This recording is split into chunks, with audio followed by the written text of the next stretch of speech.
Good afternoon, traders. Welcome to NinjaTrader Live. I'm Tracy Shuchart, senior economist, and here are the headlines while we were away. Obviously, Trump had his cabinet meeting. We did hear Bessent speak, and he said that an insurance program was going to start soon.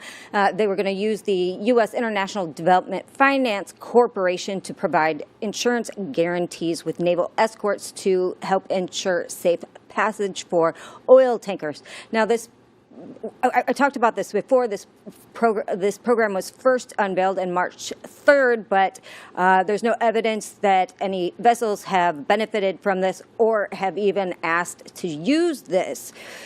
He also said that the oil market is well supplied. We've taken actions to ensure that oil supplies stranded at sea are available to the global markets.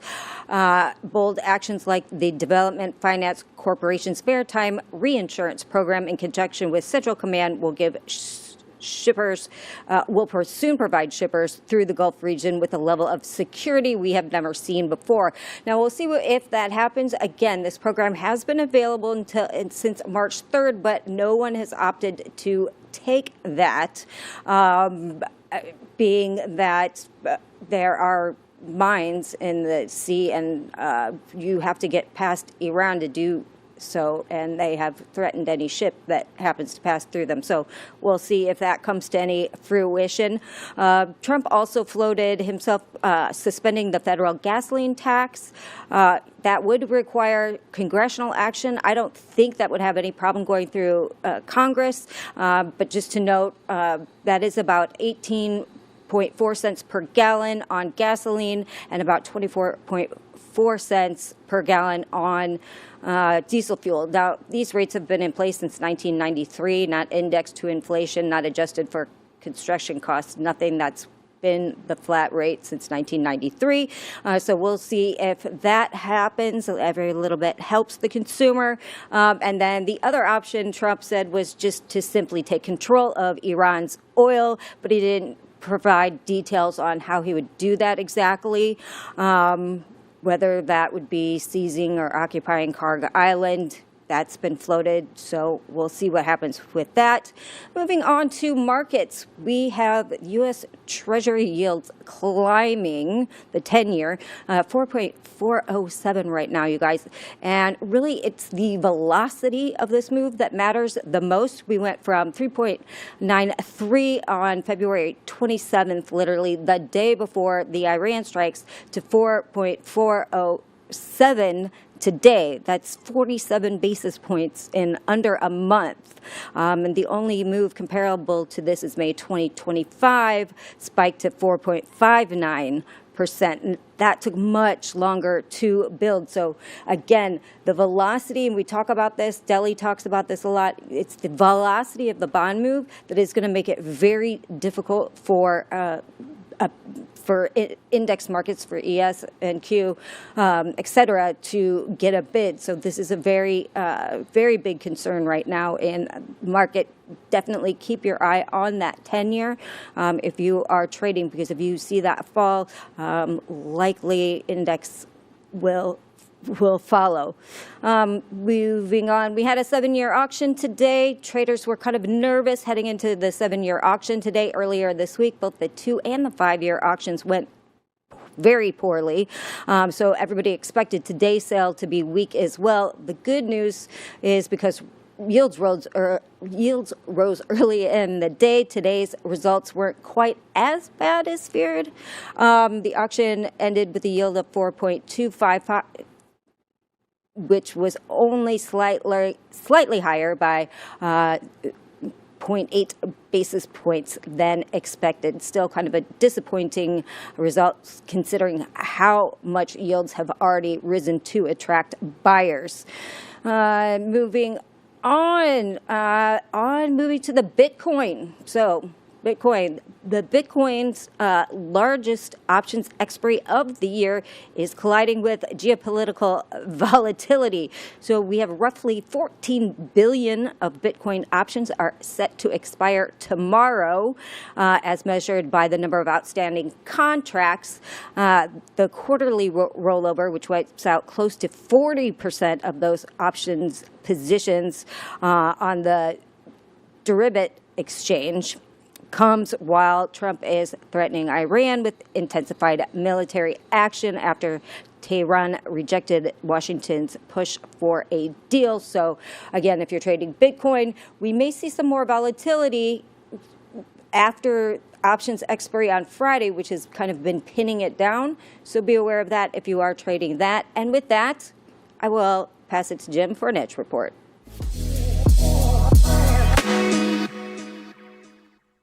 Thank you, Tracy. One more news headline that we should mention, and apparently there's some cocaine-fueled sharks on the prowl in the Caribbean. So be careful if you're swimming over there in the Caribbean. Cocaine bear, move over. On trading news, we do have a pretty big sell-off happening right as we speak on the E-mini S&P. Here is the daily chart. A lot of stuff happening on this chart. I don't even know where to start. Moving averages are arcing down.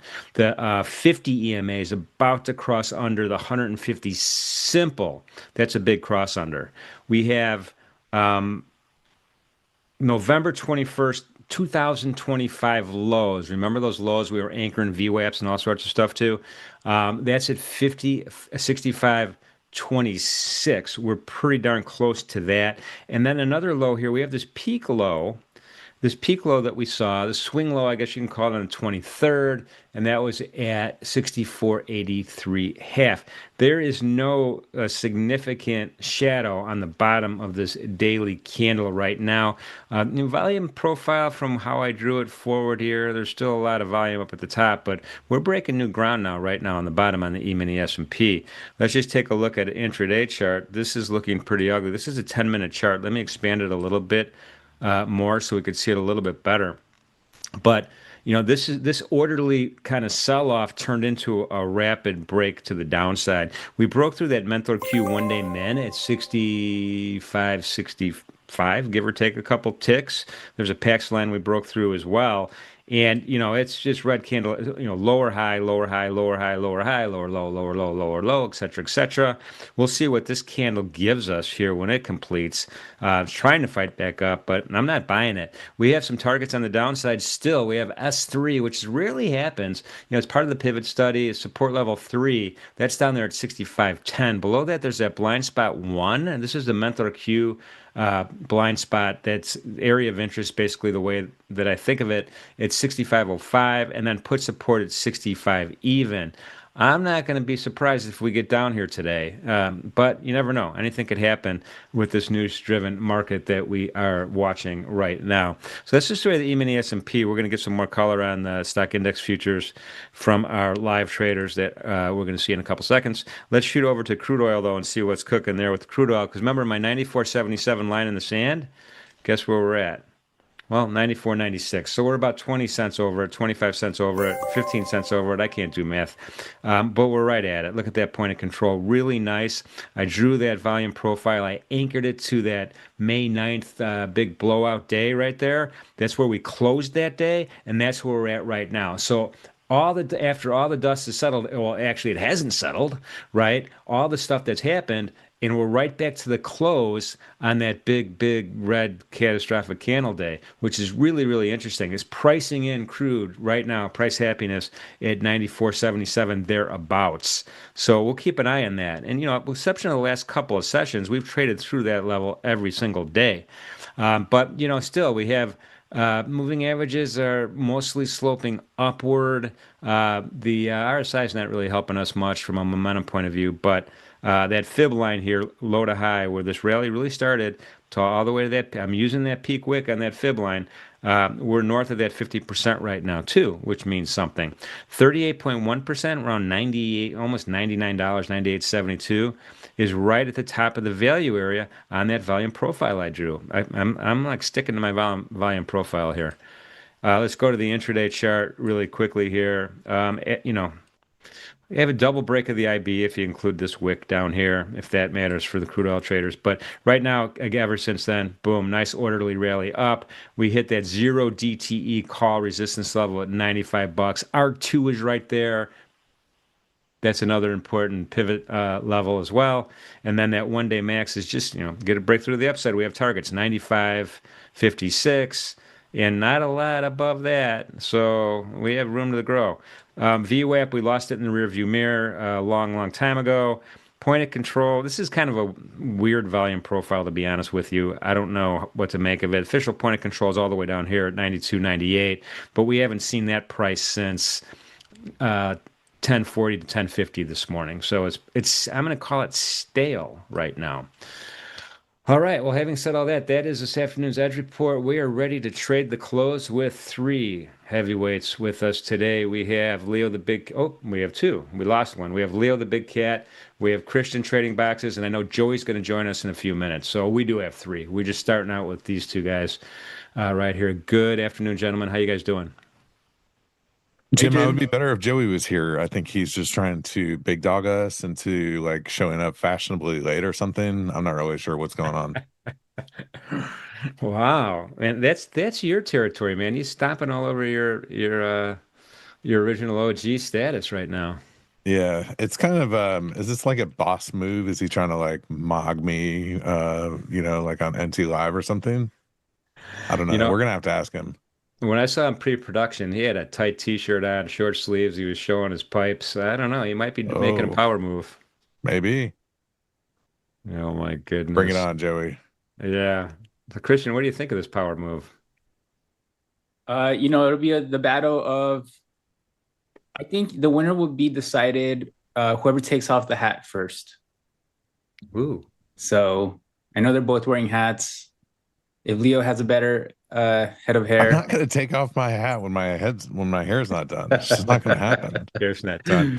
You didn't go to the beauty parlor today? Yeah, I didn't. No beauty parlor, no hat.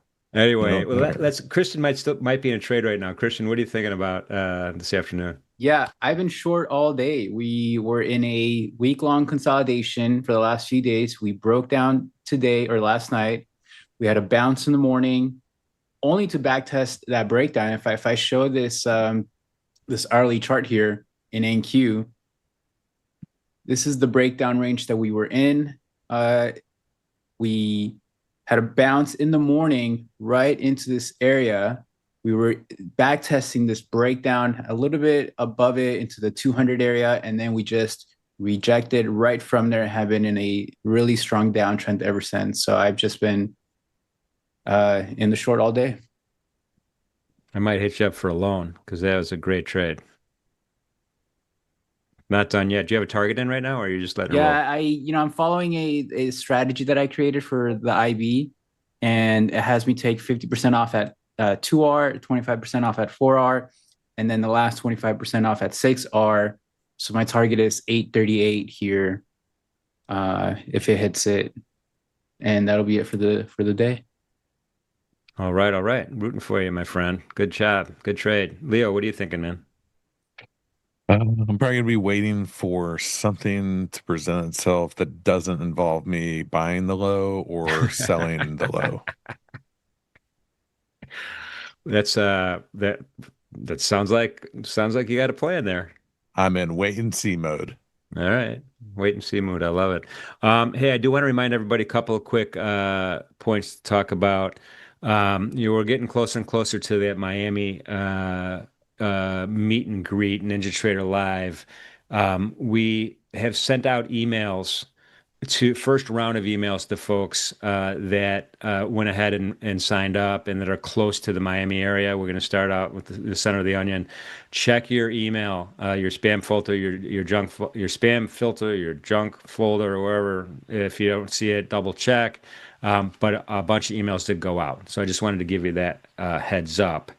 And secondly, next, I think Monday, Deli's going to be back, and he is going to give away a VIP trip to come to Miami.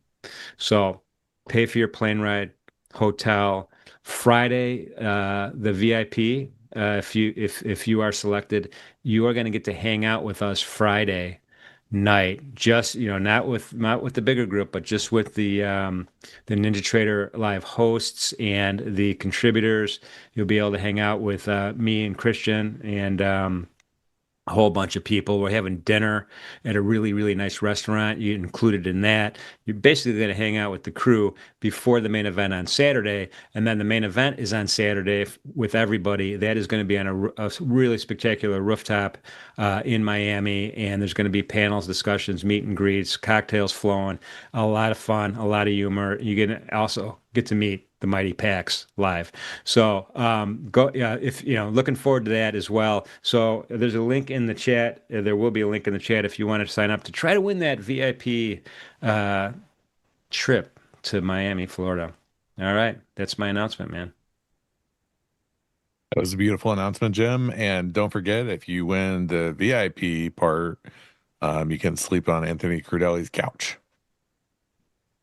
Anthony's got he's got the penthouse suite that it's got like several bedrooms in it. You'll get one of the bedrooms. It's just, a view of the whole city, right up there with some, I think there's some VIPs that also are on the same floor. So listen, if I can't be there, people are going to make jokes about sleeping on Crudele's couch while you guys are there. All right.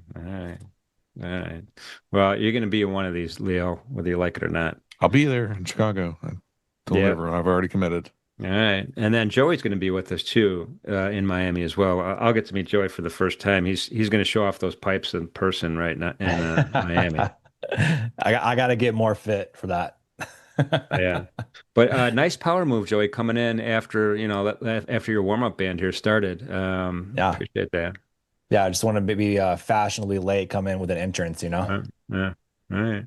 Well, while we have you, what are you thinking for this afternoon, man? Man, NASDAQ is getting smoked to the downside. We're at the 100% extension on the IB. To the downside there, I'm going to look to see if we consolidate this area at all. I'm not really favoring too much at the moment. This is a big move to the downside, so I'm just going to be patient and wait to see if we get some further downside movement, or if we find kind of a baseline here that maybe we want to recover some of this. So just going to take what the market gives me. I wouldn't mind taking a long if we start seeing us consolidating down here and showing strength that we want to retrace some of this. But outside of that, like I'm really just being patient, going to see what the market does.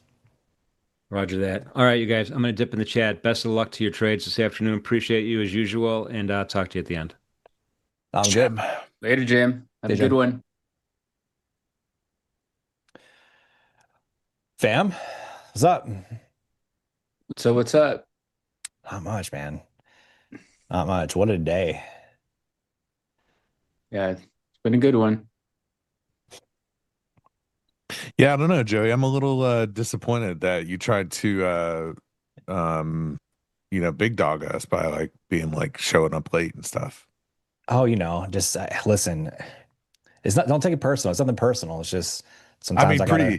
pretty soon there's gonna be like an entrance for when you come on the show, like Joey Morgan. I think I need that actually.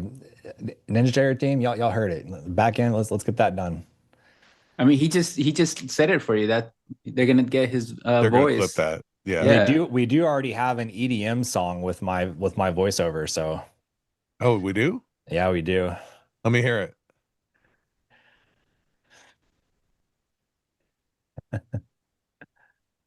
Production is slow. They're like, yeah, they may have to cue it up. Are you guys awake out there?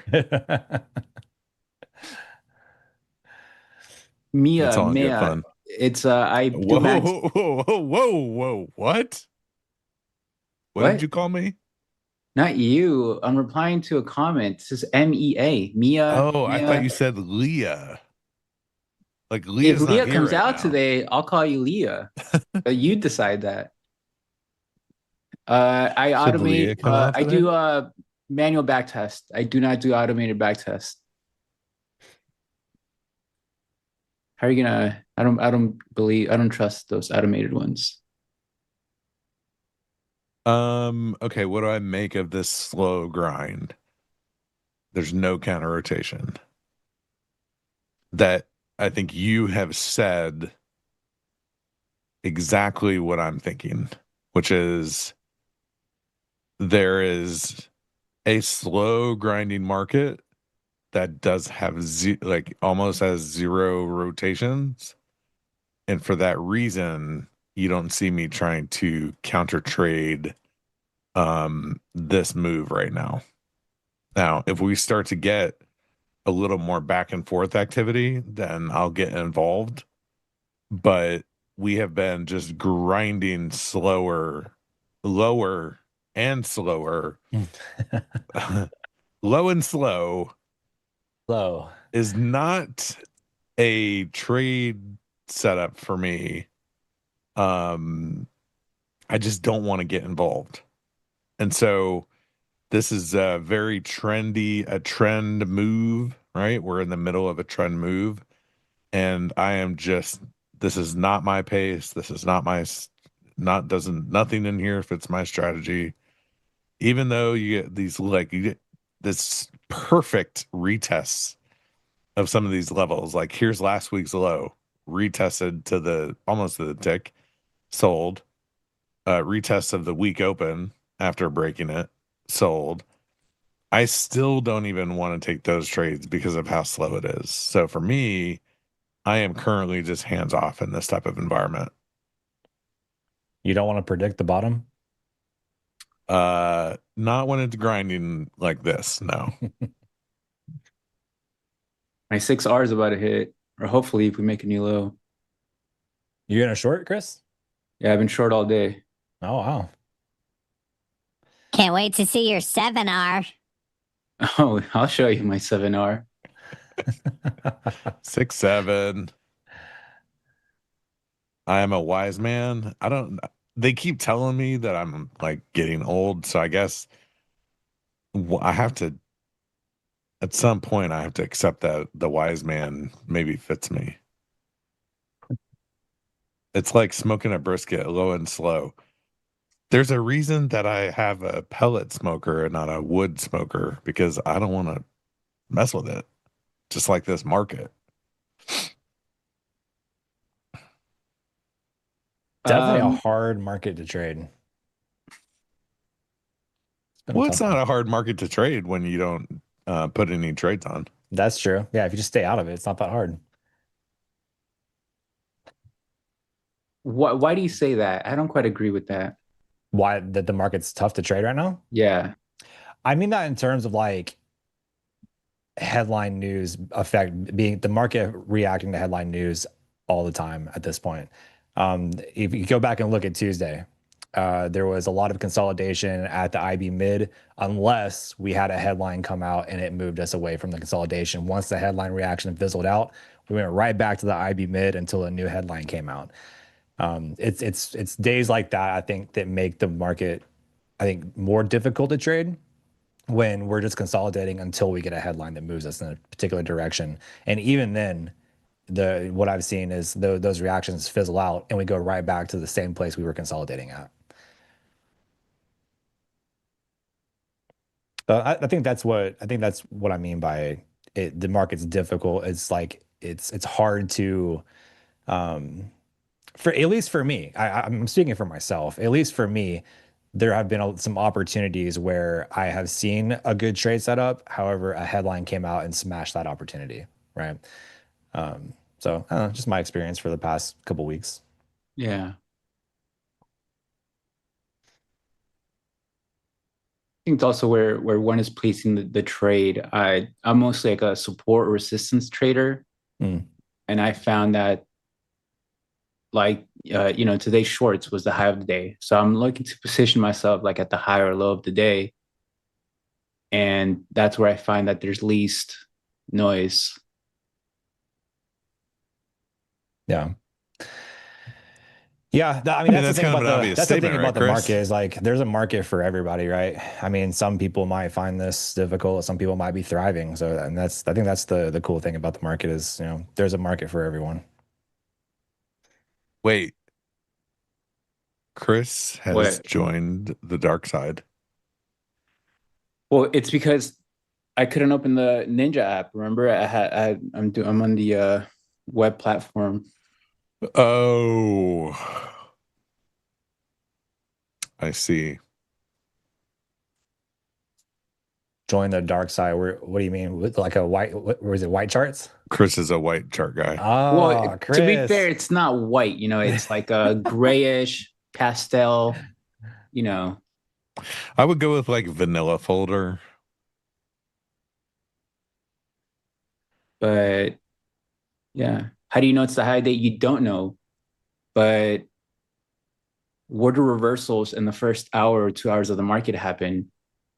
And what do those become? Those become the high or the low of the day.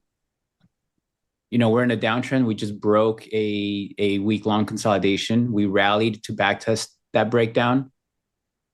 If we can't reclaim that breakdown and we reject from there, is there a high probability that that will be the high of the day? Yes. Because if we reclaim the breakdown, then we can traverse all the way back to the other side of the range. So if you're in a downtrend after a month-long consolidation, you break lower, you're in a 5-6 sideways bear flag below that month-long range, and then you break to new lows or you have a breakdown attempt, well, it's most likely the case going to be that breakdown backtest and rejection will be the high of the day. You flip that upside down as well. You're in an uptrend. You get a pullback to support after a breakout. If that holds, you get the daily candle will expand higher, and that's your low of the day. And it usually happens around prior day high in an uptrend or prior day low. And if you look at the highs today, ES took out prior day low, NQ didn't. So we had another divergence there. And I believe it was London high as well, or almost to London high. And we reject. So if you start, creating a library where these possible higher days or lower days start to form, you get to have an idea of where do they form over time. So then I look to trade those locations. How far did I backtest? I backtest I can backtest for years. For this specific strategy, I was only able to backtest 3 months because I was on the 2-minute chart, and that only for TradingView it only went up for 3 months. So I did a manual backtest of on the 2-minute chart every single day. But I've backtested for years on many different strategies, and I just have a collection of many months, years.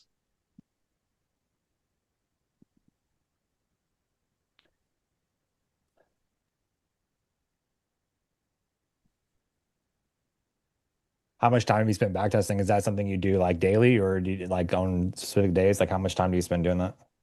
Not as much anymore. I used to do it like very often. Like I would spend at least an hour backtesting a day, probably, around lunchtime during the market while it's so slow. Yeah. But I've just refined my own strategy now that I don't need to backtest anymore. If I remember right, you look at the IB, right? That's this, the trade that I'm in is part of the IB strat that I created. My regular trading is more like mean reversions at edges of support and resistance. So I created this with as systematic rules as possible. So there's no discretionary trading on my end. And I've just been executing that every day. So it's, I backtested from the December 19th up until the 10th. And it had like an 80% return. And then I started trading it live since then. Got some action here on the DOM. Somebody just filled 200 lots and then put an offer out at 240. Not to cut you off. No. You're trying to have that power move now. I'm sorry. He's trying to get his power back. Order flow is the best. I didn't say it was the best. I was just saying that there was some interesting activity here at the lows. All right, like somebody sold into the 850s and then put an offer right behind it. Usually you'll see that when somebody's really trying to slam the market. Okay, it's just 1-2s, 1-2s. All right, that's all we need to know. Okay, yeah, it is just 1-2s, 1-2s. couple points from 6R here for me, and then I can close this short.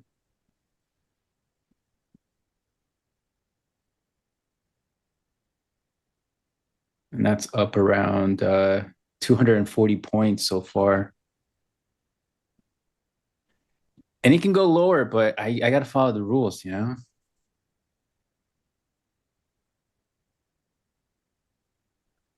Yeah, I like boxes. Boxes are just contractions, and I'm looking to participate in the expansions. But then as my trading evolved, I used to be sort of only a breakdown trader, but then I would notice that the fell breakdown on the other side of the box would trigger the actual breakout like a day later or a day prior. So then I said, okay, well, what if I take these reversals at these highs or lows into support or resistance? And then that's when I was telling Julio when we met originally that if you can find good entries, and then if you can leverage that with the higher time frame move, you can risk 8, 10, 15 points. I think you guys risk around there, and then just leverage like a 2, 3, 4, 500 point move. So did you take the breakdown below IB low there? What was No, your so short? I took let me bring this other chart up so you can see. So the strategy says that once IB is completed, if we're in a downtrend, meaning if the daily 9MA is above, which I have that here in this indicator I sort of put together, if the daily, it's just a trend filter, right? If the daily 9MA is above price, then I need to look for a short because we're essentially in a daily 9MA downtrend. Then once the IB is set, I need to see a rejection back down to confirm to me that sellers are here instead of, let's say, forming acceptance at the highs of the IB and then breaking out higher, right? So I need to wait for that condition. Sellers must show up. And then once the downtrend ends and we get a bounce, I have my own entry rules to tell me when to get in on that first bounce. And my stop goes at the high of that bounce. And then I just write that into the partials that I sort of created. Okay.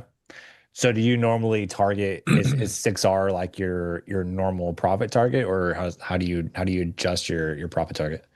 So I did I found that the best sort of way to me manage and be able to stay in long moves, since I'm trying to participate in the trend, is to take 50% off at 2R so I can finance the trade. Then, and also if it comes back and stops me out, I make some money. Then more off at 4R, and then leave 25% off for 6R, because I found that throughout time, 6R is around where we hit before we reverse. So it's like 80% of the time, based on these entry rules, 6R will hit and then reverse. So I said, okay, let me put the last partial at 6R. Or I have another rule that if, let's say, it's dancing near the lows and it's not near 6R, I'll close that at end of day if I'm still in the trade. If not, then I just get stopped out. And that means I have to be okay with price reversing all the way back up to my entry per the rules that I created.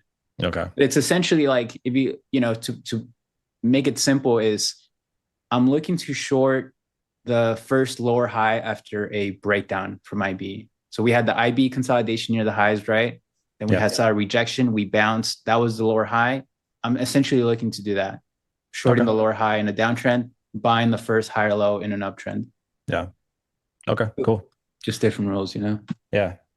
It's so interesting to see how people trade the IB or have IB as part of their strategy, and the different ways that people trade it. It's interesting because you can take one single concept, which in this case initial balance, and find different ways to trade it and make it work for you. I've seen so many different ways of how people trade it, so it's fascinating when I see other people trade the IB and have different ways to use it. Yeah, I mean, there's you can counter trend from IB highs or lows back to the middle. I've seen that, or you can look for expansion, and that's pretty much what I'm doing. I think if people can just understand the IB as saying, hey, I mean, all week we've seen it very well. The IB has been usually range bound. We've stayed in that range. I think yesterday we stayed in it for the whole day. We just kept reversing back and forth. But if you think of it as a consolidation between the hourly high and the low, and then try and look for expansion in alignment with the higher time frame trend, that'll be, you can do really well. Yeah. Yeah, I've seen, using expansions, I've seen people, incorporate the 50%, the IB mid for entries. There's the failed auctions, the failed breakouts of, breaking IB low, then getting back in the range and longing for, a move back more inside of the IB range. There's so many different ways you can trade it. Yeah. What are the EMA bands that I have? I have the 20 and the 50 EMA, and then the yellow one here is the 9 SMA. Can I explain 2R, 4R, 6R? It's just the standard deviations away from the spread between your entry and your stop.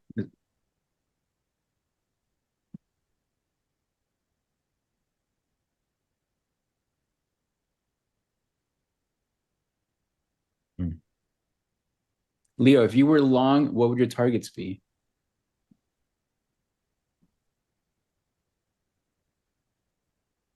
Why does Leo look, What? he's locked Leo in right cooks? now. No, I was letting you guys chat, and then I was talking in the chat about the Dom. If I was long here, where would my target be? Is that the question? Yeah. I mean, right here, if you just look at like this last little distribution right here, the middle of it at least, and then the other side of it, so be 74, and then 94 to 901 would be back to this week mid or week open, and then from there I'd be looking for if it breaks higher, I'd be looking for that prior week low test again, but I'm not long, so I can't do those things. ES is doing a better job here than NQ. Off of the low. Yeah. Mm-hmm. Oh, you know what? We did have a divergence at those lows. Mm-hmm. Yeah, NASDAQ made a new low. Yeah. I mean, it was where I was talking about the Dom and you guys were telling me to shut up. So, I oblige. So to, we I stopped don't you wanna, from making the trade and making money. Is that what you're yeah, saying? you did for sure. Yep. We're really just stealing your thunder today, huh, Leo? Listen, I will not have this. Okay. Thanks, Adam. Maybe that's what he wanted to know, right? Like the $100 risk to 200. Back end team, can we get Leo's meow to get him going again? The production is asleep, Joey. They didn't even have your clip from earlier. Yeah, So production, what are we doing? I think towards like the end of the week afternoons. Damn, how do they do that shit? They pull that out of thin air, but they don't have yours. Somebody's just trolling me now.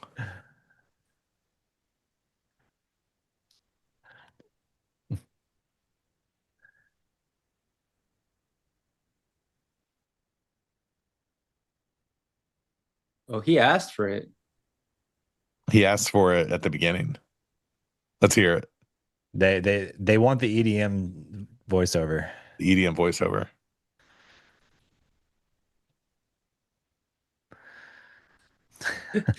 He just asked for it. Everybody making money, money, money. Everybody making money. Everybody. Oh damn! When did you make Everybody this? making money, money, money, money,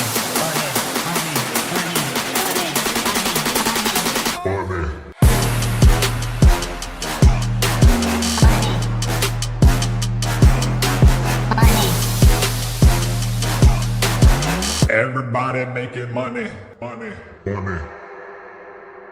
See, and now all they need to do to add to that is, Joey Morgan.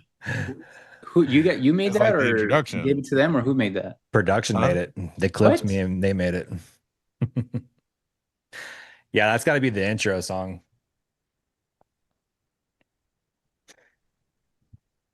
Guys, it was 6 points away from my 6R. Okay, now let me ask you a question there, because you target, you have a pretty big profit target on the runners. So do you ever, so when you see it starting to reverse, or do you ever just feel like, you know, I'm going to close this out, or I'm going to let it come up and hit, like, say, like my trailing or wherever it is you have your stop loss on your final runners? No, the stop will.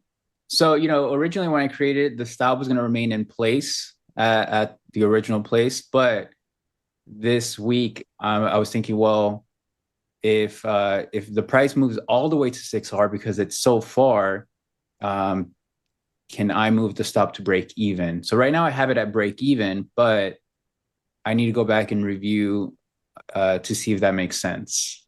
Because what I tested was keep the stop in place and then close it at end of day if 6R doesn't hit. Okay. So on the final runners, it's 6R or break even. It's 6R end of day or break even. Yeah. Okay. Yeah. Just so I wanted to be as systematic as possible. I see. No thinking, just execute. So I started testing it on 5 Lucid accounts before I traded with my own money. And so far, it's doing well. Nice. Nasdaq's trying to base down here around that extension zone. I'm not opposed to taking some longs down here. Yeah, it had a nice SMT at the lows, right into. Oh, it's right under November's low. ES is above November's low. So the question is if we have a divergence here against November's low and we can bounce. I mean, this is a pretty nasty down day today. Yeah, it is.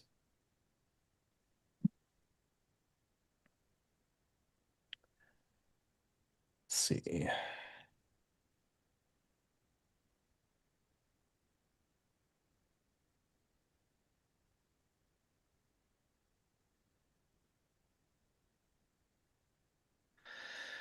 If we can get above like 92s, back in the 900s, I think buyers have a shot at bringing us back up to 960s, 970s.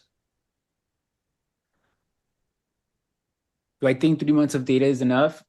For me, it is, because I'm combining the strategy that I already have, right? So it's not like I'm putting a new strategy together. The entry and exit rules are part of my original strategy. I've created it in alignment with my own, the type of planning that I do for the day, for the week. It's a trend following strategy that I know. So, it's most of the foundation is for my own strategy. All I did was say, hey, let me see if this location area for these rules work. So it's not like I just put some parameters together and say, okay, is this enough? Like I intimately know the entry rules, the exit rules, the trend structure that I'm trying to capture. Because it aligns with everything that I would do. Would I look to take an expansion away from the IB? Yeah, especially if we're in a uptrend or downtrending market. Like, what did we do today? We rejected at the IB highs. We came down to the IB low. We hung around there. We tried to bounce around 1150, got rejected, formed acceptance at IB low, and started a downtrend. So all I'm doing is putting rules together to help me participate in that. Because if I get stopped out on the short, it means that we are going to hold the IB low and then push up to the IB high. So from a trend following perspective, it makes sense. I'm short at the lower high, and we either hold that lower high and move lower, or we reverse, right? So everything is focused on trend structure that the market generates.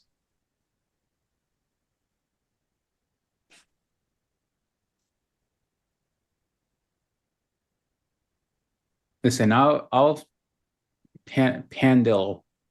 I'm just gonna stick to the rules that I created. Okay, I don't need to move my last runner. Or I need to close it because I think that it's gonna bounce.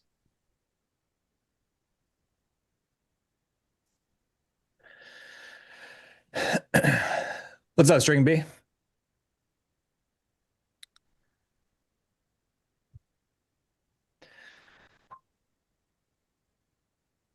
It was locked in today. Well, you guys, tell me to shut up. So I have to- Bro is still holding on to that. That's crazy. I got to play into it, guys. Come on, man. What are you doing? Leo, unshut up. No, I got to go with the first request. Got to be honored. Technically, the first request was if you would take your hat off. So Take our hat off. What is this about? Leo was saying that you were going to have this power move by showing up late. And he's like, no, I want the power move. And he says, well, let's see who has a better head of hair. I said, okay. Oh, I lose that immediately. I'm bald. Well, we Joey don't know has no about hair. Leo. We gotta have Leo prove it. I'll show you my hair. It's just it's hat hair right now. Like, what do you want to see? Just a bunch of hair? Look like ass. You have a man bun, don't you? I definitely don't. The They're only gonna clip guy that. in Oklahoma to have that.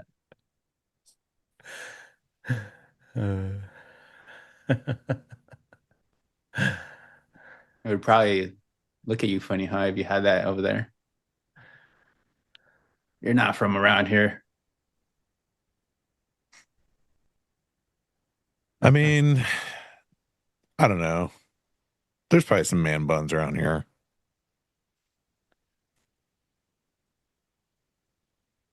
You think? I think there are. I bet there are. I bet there's some dudes with some man buns.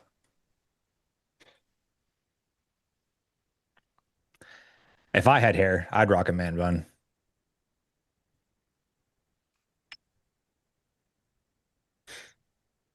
Man, this action's not.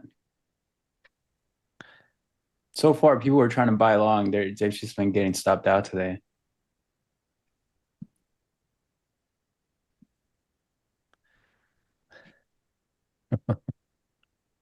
It's a main. Now I need to do something crazy to really make it, like a thing.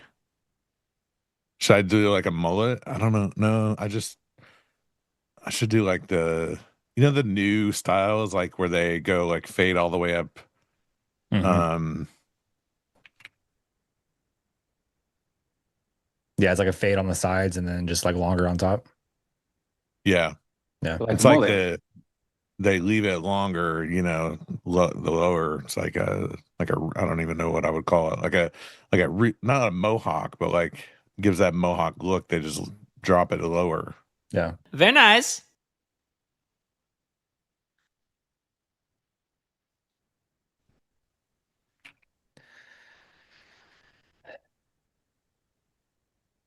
Unfortunately, I can't do any of that. My hair has a natural fade. Gotta let the beard. See, what I can't grow out is a beard. I would love to have a beard. But I look at like I'm 19 for the last like 15 years. He's put a poll in the chat. What should Leo do to his hair for the big reveal? Business mullet, mohawk, fade, or frosted tips? I'm going with mohawk. I'm gonna have to go with frosted tips, bro. No way. No, We need the frosted tips, chat. Leo had that as a kid, for sure.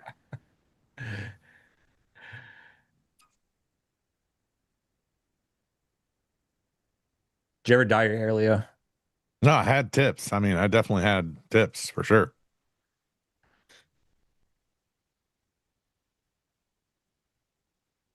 When I had hair in high school, full head, is beautiful. I dyed mine black at one point. It was a phase or no? It was face. It's not a phase, Mom. Business mullet. Okay. I mean, if you're selecting business mullet, I respect it, but that means it's going to be even longer before I can do a hair hair reveal of any kind. Because I have to grow it out in the back now. I just literally just trimmed.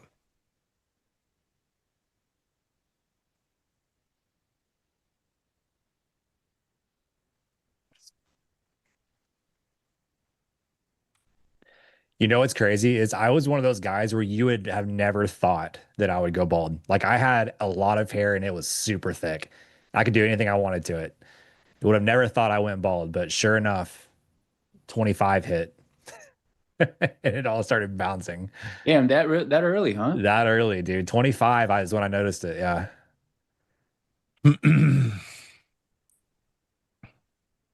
NQ definitely has that rounding bottom you talked about. ES is leading higher already. Yeah, it looks pretty it looks decent to have a little bit of a bounce here.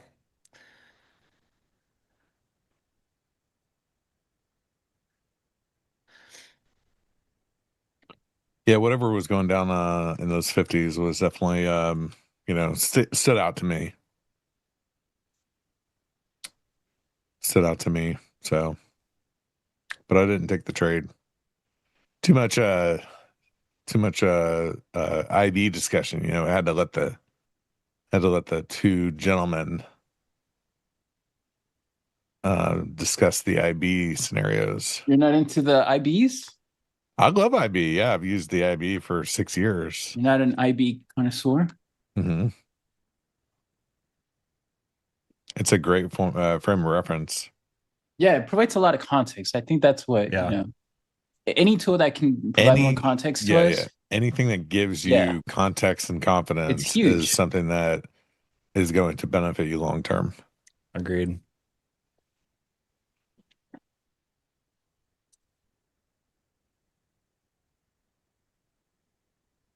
All right, can the Bulls hold on here? It gets back in the 900s.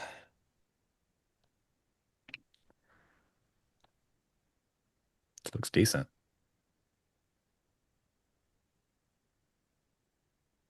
Yeah, the reversal off that SMT at the lowest is working well.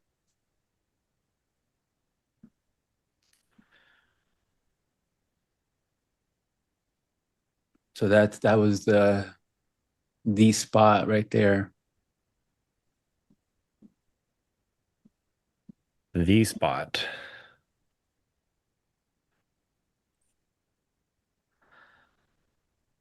If I was trying to push this, I would like to see us get above 900s. 5 minute looks good here for a push higher. NQ has to reclaim this 880s, 890s area. Mm-hmm. I mean, we do also have a divergence. NQ took out November low again, and ES did not.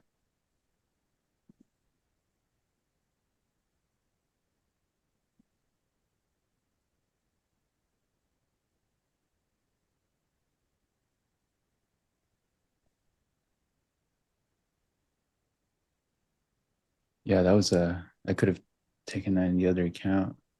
Yeah, above 90s. Yeah, above 90s that we look good. Get back in the 900s and I mean maybe even higher. This is looking pretty good so far.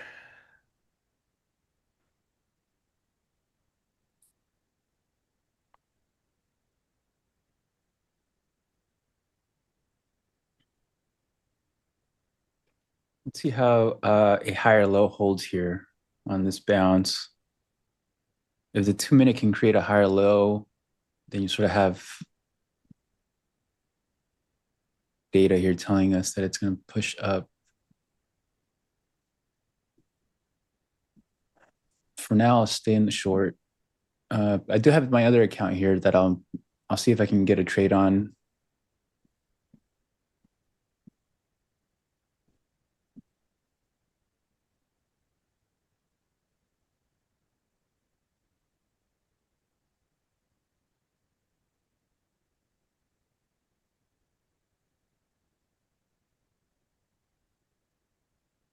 I tested that ME, but in my studies, even with a bounce going for the MA that gets triggered and then you sort of close that runner, it can still come back down, right? Because the point that I'm trying to, the overall trend that I'm trying to capture is the higher time frame move and the daily expansion candle. So as the downtrend is happening intraday and as the daily candle is moving lower and being created lower, can we bounce, create another lower high, and then move lower towards the end of the day? Yeah. So I didn't like that trailing stop idea.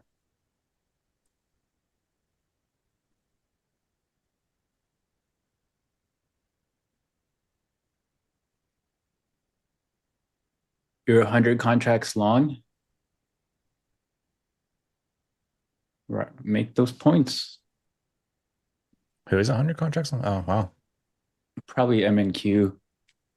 Oh, it says kidding. 3 micros. I was like, dang, 100 cons. Sheesh. Should have been 100 cons short today.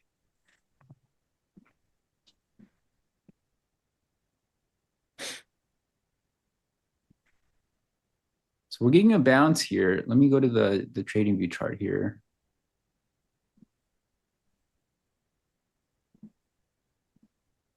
If the higher low can hold here as we backtest this 890s zone, so you have a breakout attempt, a high, a higher low to the 9 MA. If we can hold here, then you get your breakout higher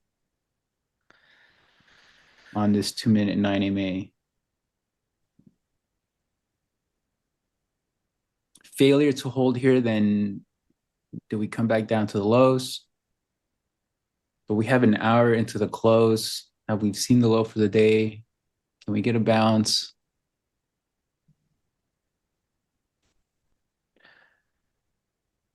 Leo, what's the Leo stat for a new low in power hour? 68% of the time there'll be continuation in the next half hour. So like if we made a new low in the next, well, after the next period, in the next period, then it would be a pretty high likely chance that this move continues lower. Will we get the Leo stat? You mean continuation of like the overall trend day? Yeah. So like if we make a new low after 3 p.m. Eastern, so between 3 and 3:30, Okay. then it's high likelihood that we make another new or low at between 3:30 and 4. So essentially, it's just like a kind of like a my meter for, you know, if I'm looking for longs and make new lows at between 3 and 3:30, I might want to be like super confident that that's a trade I want to take, or maybe look for a short for continuation, or just sit out, you know. But it's just a good piece of information that I have in the back of my mind anytime we have like a trending market into the close and I'm looking for some type of opportunity. It's just context.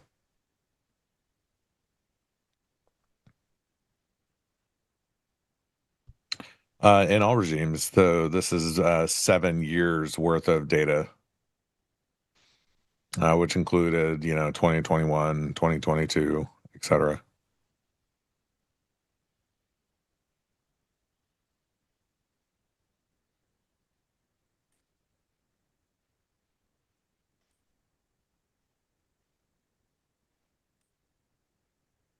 Can we get those likes up in the meantime, guys? Subscribe. Oh, wow. I didn't see this. 199,000 subscribers. Uh-oh. So close to 200.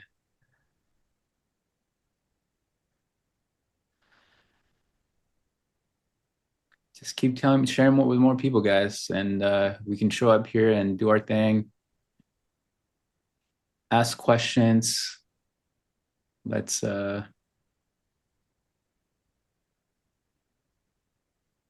see some of you guys in Miami, right? You going all the way to Miami? Yeah, I'll be there. It's a long flight. 5 and something hours. I mean, I don't like planes, brother. The one to Naples was, I mean, I had a layover in in Houston, and me and XY, it took us like all day of flying just to get to Naples. It's fun when you're with other people, Yeah. family or friends.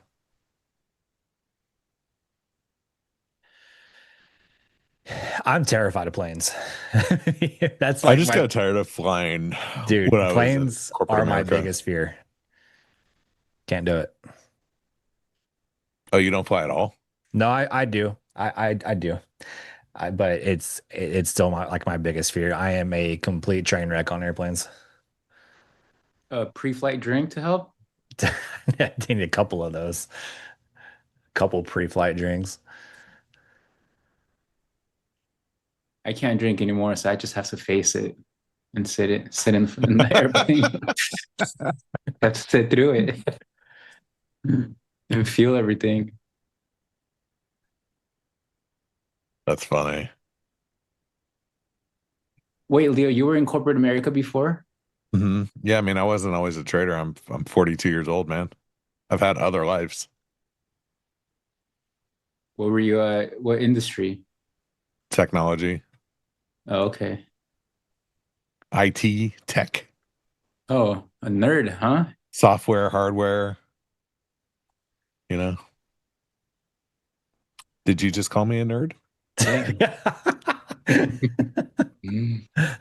Nerd alert. I accept it. I love being a nerd.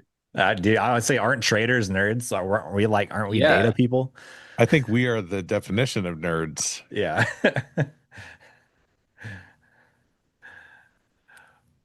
Which part of the duration of the flight scares me? Taking my seat. Getting on the plane until I get off the plane.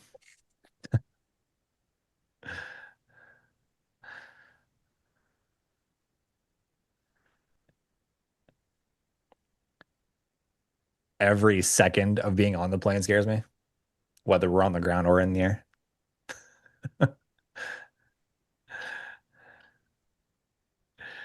Does this mean I won't be at any? No, I'll be at the meetups. I'll be in Miami. You're close to Miami, no? Oh no, I'm in Missouri. Oh, okay. Yeah. Well, I mean, it's still closer than me. I'm in California. Oh yeah, you got a long flight.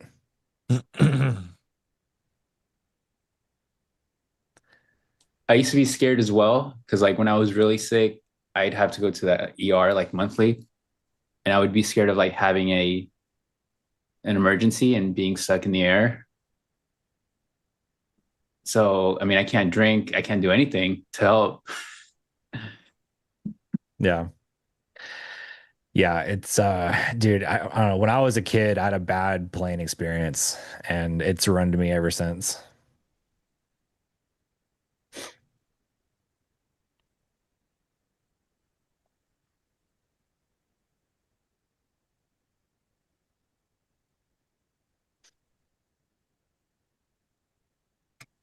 And Did it's we just crash? maybe No, no, we didn't. We didn't crash, no. Um we hit like severe, and I mean when I say severe, like really, really bad turbulence. Our pilot had to dip us out of it. Wasn't fun.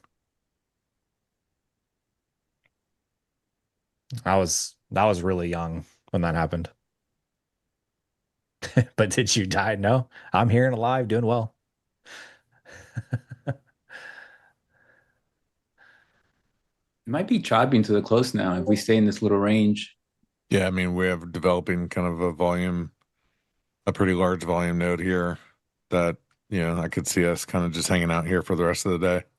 Yeah, I mean, on a huge move like down like this, like we could just consolidate the rest of the day for sure.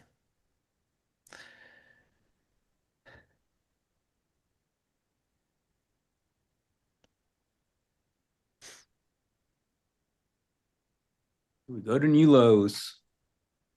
Looks like it might get your 6R. What's your final TP at for your 6R? 838. 838. Man, you were kind of a dick for a tick down there when it hit 843 earlier. Dude, I know, but I can't. Like, I cannot move it. You know, Is if you it a start. skill issue that you can't move it, or is just like No, I'm following the rules I created. That's systematic trading 101. I mean, Chris, it's fucking 5 points, man. It's the rules maketh. Because look, guys, if you're not following the rules when you're risking 200, 300 bucks and you're making 600, 800 bucks, how are you going to scale where you're now risking $5,000 and you're trying to make 10, 15,000? Like that, you know, I don't, that's where my head goes to. So if you come within like a point, you're not The going to take rules it? are the rules, Joey. No, because I'm just no TP. Then it didn't You hit. would Like rather see it go all the way to 1, fail, and go all the way back to his entry. Look, I'm playing out the sample size here. Like one trade doesn't define the whole outcome, right? If this strategy can generate 100% return every 3 months, why do I need to do anything manually, right? I just got to let it play out. You know what, dude? Credit where credit's due. I can't do that. There's no way I could do that. So props to you. If I come within if I know for me, if I come within like a point and it's just completely reversing on me, I'm taking that thing and I'm running. So props to you, dude. I can't do it. It's you know, it's the only way it'll work when you scale up. Go from making $1,000 a month to 5,000, 10,000. Like an algorithm is not going to move its exit, right? It's not. What exit order has been filled? What exit parameter has been met for the algorithm to exit there? Algorithm. Whoa, hold on. The order book is dropping off like a fly. Is somebody talking or about to speak? I mean, there's basically nobody on the order book here. Like, there's gaps between. This is wild. And then there's 400 lots down there at 850 again. I mean, yeah, Chad is right. Like, imagine like even worse environments that you're trading. How are you going to trust your strategy then if you're moving your Well, algorithms use signals to exit the position just like they use signals to enter. Yeah. So there are exit features. signal- They use features to get into trades, and then they're using, features to get out of the trade. Yeah, parameters that need to be met. What exit parameter has been met if it's designed for 6R? None. I mean, I would call, the difference between 5 points and 5 to 1 point. I mean, that's still, you wouldn't call that 6R? Yeah, I would. Yeah, I would say, well, the trade's complete. Like I hit it 2-3 points. It doesn't matter. I completely agree. But I'm trying to automate this as much as possible, where I'm not thinking I can just run this on a daily basis, or else I'm just glued to the screen trying to exit for 3 points above my TP.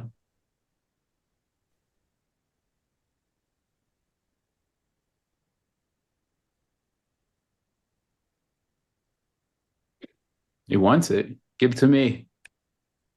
Come on down to the Price is Right. There's a new low on the day. Come on. Order filled. Oh, you guys heard that? Order filled.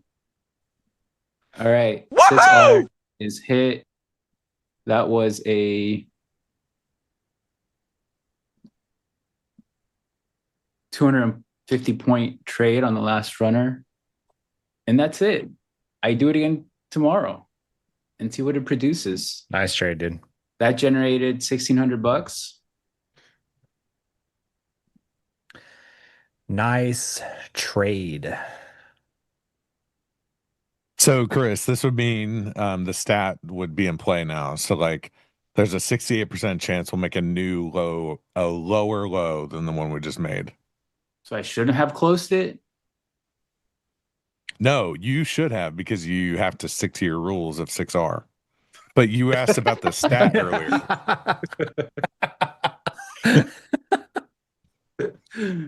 That's a hard R.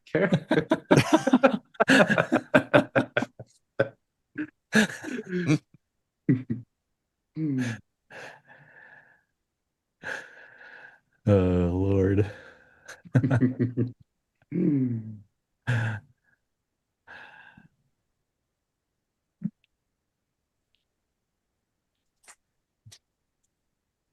So what's the Leo stat now? So we made it low. So what's the stat now, Leo? Yeah, so basically a 70% chance that we would make a new low between 3:30 and 4.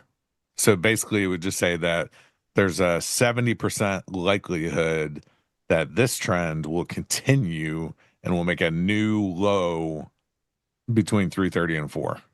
Okay. So in the next period there would be a new low. Got it.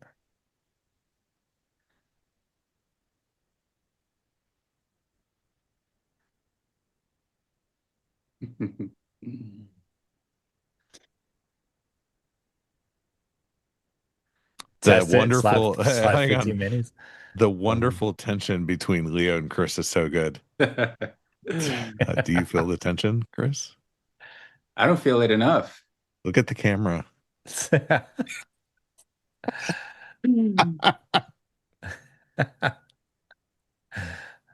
Are you feeling what I'm feeling? Can we say that on TV? Jim's gonna remind you it's a family show.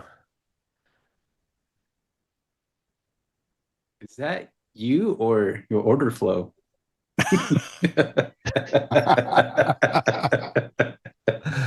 Oh my God. This is getting too intimate. I don't think so.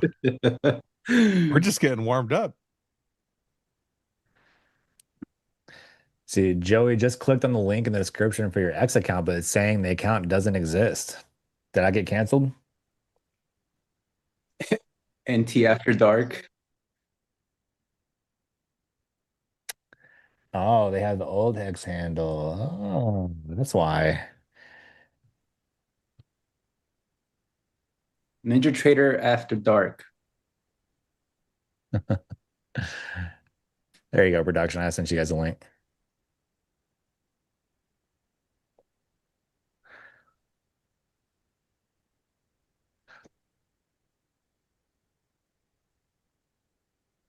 That's all right. I did change my Twitter handle because it had numbers in it. I didn't want people thinking I'm a bot.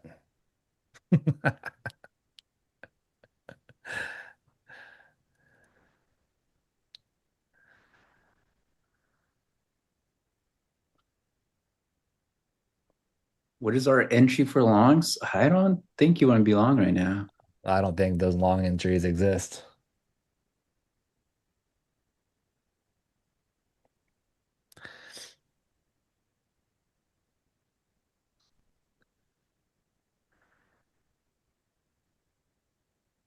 There you go. They put my X handle in the chat there for you to click on.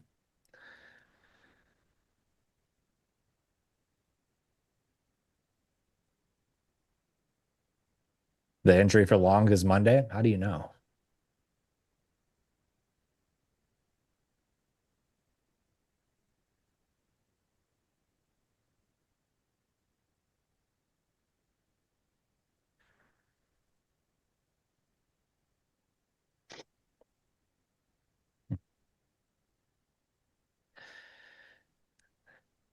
Yep. NASDAQ keeps grinding lower. What's ES doing? ES following suit, I'm assuming. So, yeah. For sure. I mean, this is good. Like for me, I like to see this because like if we can go to my chart for just a second, and I'm not trying to, take over here, but we've been talking about this range we've been in since February the 12th, and we're going into March here. So we are leaving a very, very large area, from a distribution perspective. And I'd like to see this because it means hopefully that, we've decided to start making a move on the higher time frame. And if that's the case, barring any, the minute the war is over. It's probably, it is announced or new tweets. I'm sure there'll be some stupid rally, but maybe like we'll start to get some directional moves away from this area. So I like to see this type of activity, even though I'm not participating in it, at the moment, intraday. It's good to see that, we're going to potentially start to head somewhere in a meaningful way. Yeah. Up or down, it gives a little bit of clarity to that higher time frame.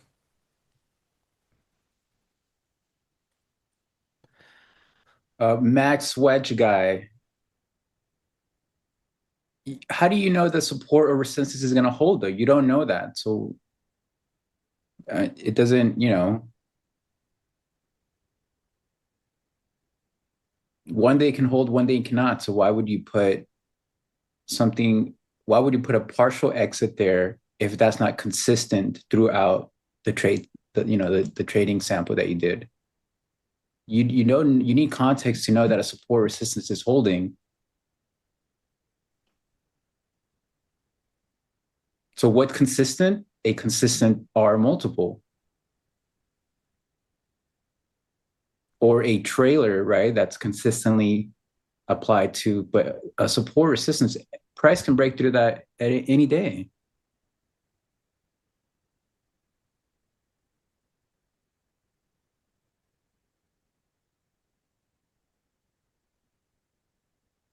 Oh, well, what showed up there, Leo? That was a big spike, no? Yeah, it's an interesting bid here. I wasn't watching.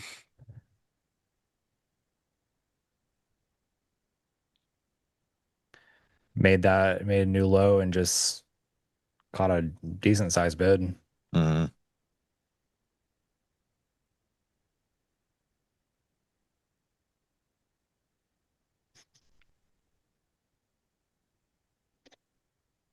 Maybe that becomes a fell breakdown in the low of the day with 45 minutes left. What did Jim say the low of day would be?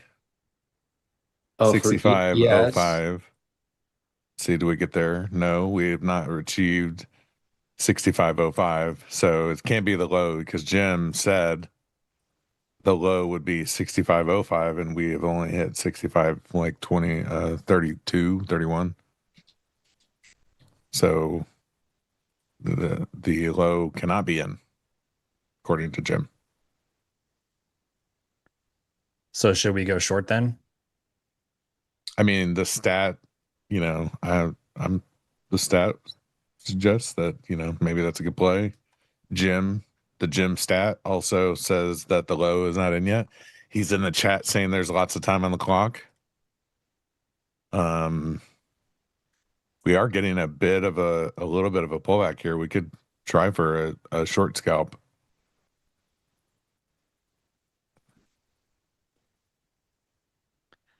You say short scalp, like shorting or in time? Getting time short. frame? Okay. As a quick scalp trade. Like if we get a reaction to the downside, I'm not looking for 7R. I'm looking for 2R, maybe like 1.5. When you're saying short, is it like 6 to 8R or? See, it's for Chris, it's 6R or nothing. 6R or bust. Look, do you want to capture the that day's trend or not? You got to stay in your position. Not all days have trends, though.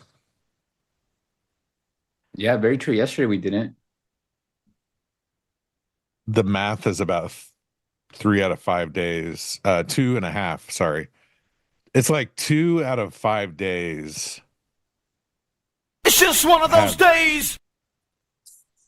Have some level of trend associated with it.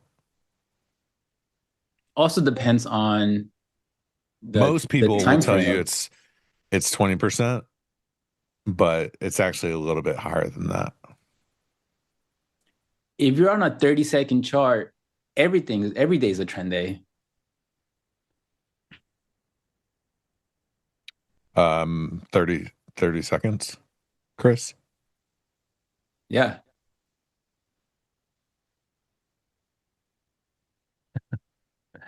Like you're just Even yesterday was a range bound day, but it was great. It was a very wide range, tradable. You went back and forth. It was a great session. I mean, there was like 6 reversals between 340s, 350s, and 500 area. 1, 2, 3, 4, 5, 6. I mean, that's a good sesh.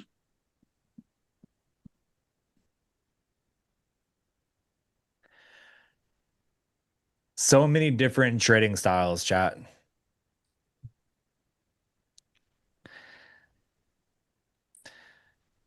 Everybody has their own trading personality, and have things that work for them that doesn't work for other people. What works for me may not work for Chris. What works for Chris doesn't work for me. Everybody has their own trading personality. I'm gonna take a stab at the short here at 51. Do it. Try to zoom in a bit. 6 Rs don't work for Leo though. He wants. Yeah, I'm not a 6R trader.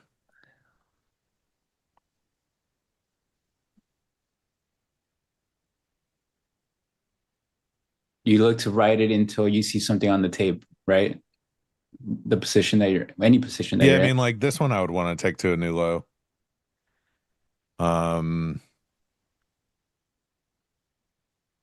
But yeah. There's a good amount of absorption up here. And when I say up here, I mean on this pullback. There we go. Leo, somebody in the chat made a good point. Didn't you say you weren't going to sell the lows? I mean, I'm not. The lows are down here, and I'm short up here. So you can't get me there.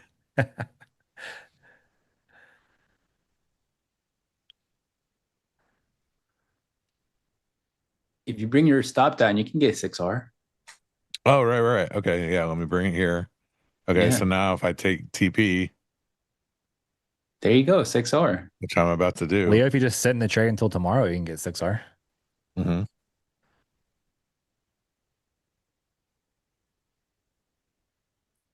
6R trader. All right, I'm going to take a couple off here just as like a little 8 points. Pay for this baby. I got a 4-point stop. It's really aggressive. This is a pure NQ scalp. You know what? Next time I'm on with you, Chris, I don't have time today, but I'm going to do a 6R trade just to make you proud. Do it. I'm going to do it. We're going to make people make more. Hold their trades longer. How many of you guys enter a trade, you'll exit and you're like, oh, it's so much higher or so much lower? I don't. I'll be honest. I'll be I honest. used to like do that kind of stuff, but you know, I just basically take the trades that I have and the profits that I have an opportunity to take, and then whenever that's over, I'm looking for the next opportunity. Yeah, I mean, I think anybody could say it could see a trade and get out of it, and then it continues to go, and then think, oh man, I could have sat in that longer. But at the same time too, it's like I personally don't feel like I have. Did you raise your hand in the whole Zoom? move? Did I? Who? Chris No. did. He raised his hand. No. How do you even do that? It said Lower Chris hand? raised hand. Me? Yeah. I don't know how to do that. No, Chris, put your hand down. Sit down. I was laughing because somebody said on my question, not me, I'm stopped out before I have to worry about it.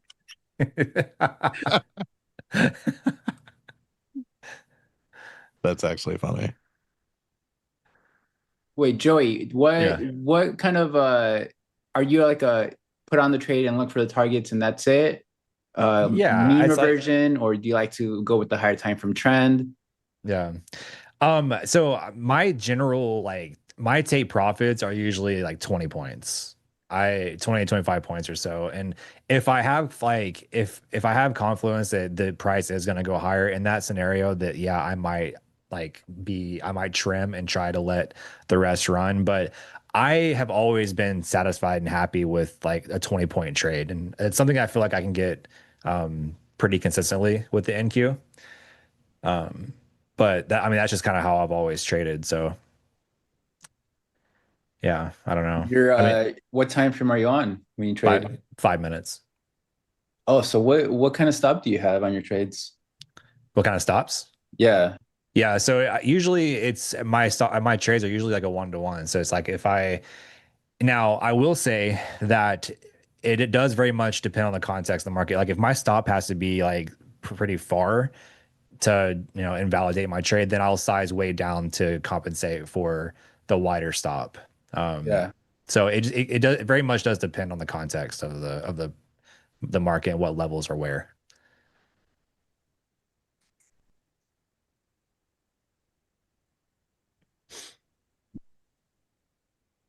Let's go to new lows. It's trying to. This is going to be like 700R based on where my stop is. Fudge.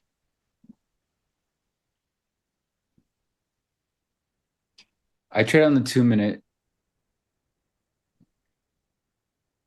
It's Adam. No, I haven't taken a trade.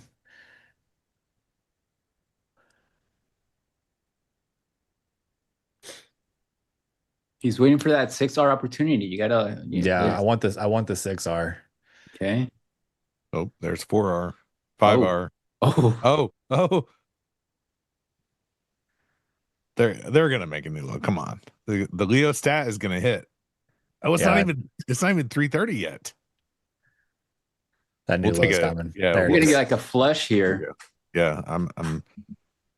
Somebody just lifted a lot of lots here at 222, 822. Nobody wants to hold. Okay, so I'm down to weekend. one. Nice little trade, end of day scalp that turned into a little bit of a trade here into new lows. It's like good. Pretty good opportunity there. You went short with Leo. Chi-Town, shout out. Got to hold for Jim's low. Yeah, where's Jim's low? 30 points away. And yes, that is a woohoo. If we go another 30 points, damn, that's like 50, 9,000 R. Yeah, 9,000. He's over 9,000.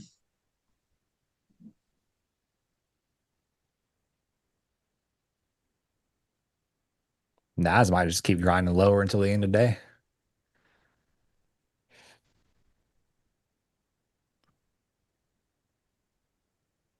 People trade negative RR. Where does that risk one and like close it all at 0.5 R?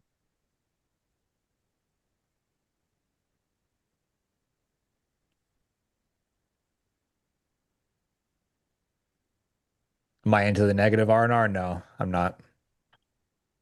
I think that's good for props, no? That kind of approach.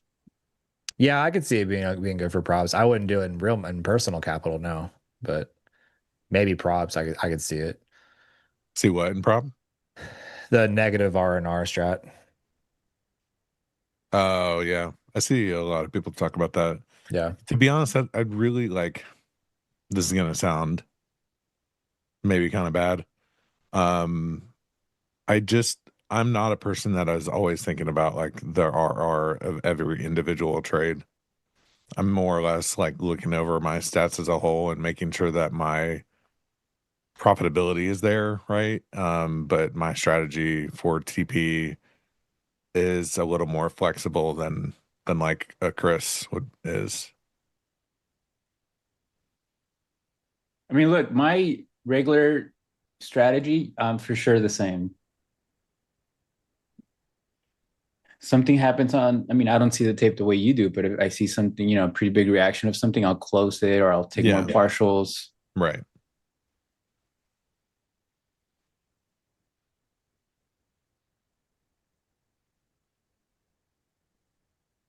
But I still want to capture the trend.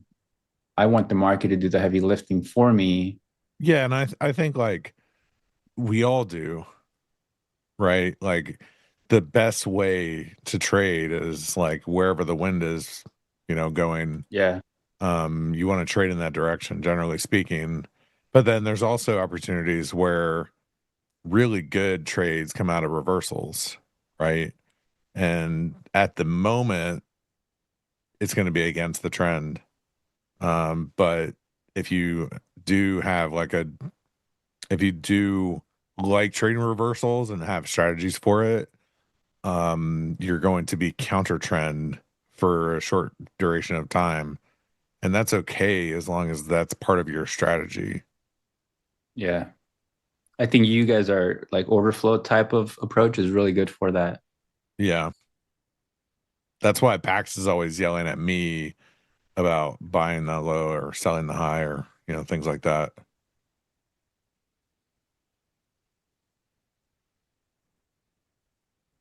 Oh, they're gonna rally it now. These bounces after making new lows are crazy. Yeah. It's twice it's done that.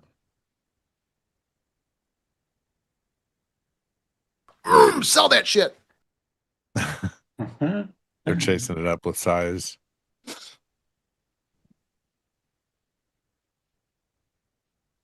You said chasing it up with size? Yeah, so like if you were watching the order book, you would just see like just a minute ago, 100 lots was, like as the market's pushing right to the upside, they trader, people that are transacting, they're putting size on behind the bid, right? Okay. So So that's a as the good market, indication that we're going to go higher. not always, but that's a behavioral thing that I watch for. Like, oh, I'm just going to exit this trade. But that's like a behavioral thing that I'll watch for is like after we make a low, whatever, and then we start pushing away from it, they'll chase it with large size, like 100 lots, 50 lots, and they'll continue to like push. Like if the market runs another 10 points, they'll chase it up with that same 100 lot. Like they try to push it with their size, if you will. Yeah. Is that what they're actually doing? No idea. This is my, years and years and years of just watching the order book activity.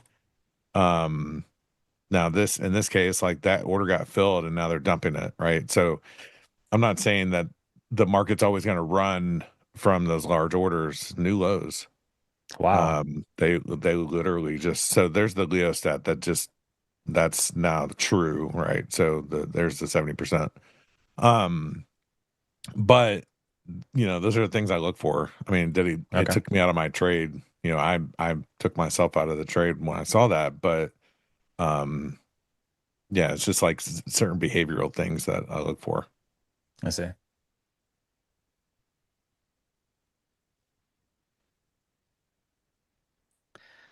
The pointless stat is complete within a minute. Man, Thron, are you just here to watch and troll? It's all you do is you come on every day and you just troll. Every day. You don't give up. Just for me. You're number one in my book, brother.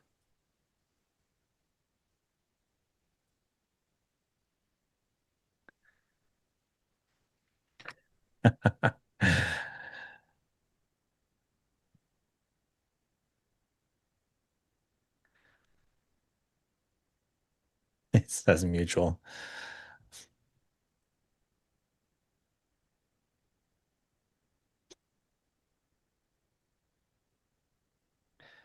All right, so just we're going to keep making new lows just until the close.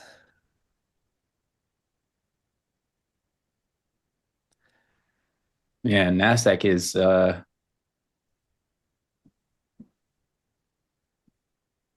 in shambles. Yeah, it is.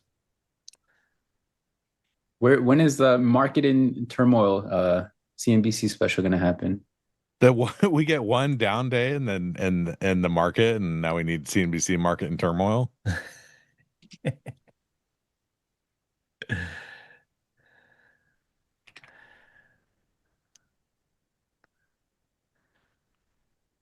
I just want Jim Cramer to tell me whether to buy or not. Oh, the Qs are about to be down 10% on the year. What about the SPY? SPY 7.5% on, oh, from the highs, not on the year. What about the year?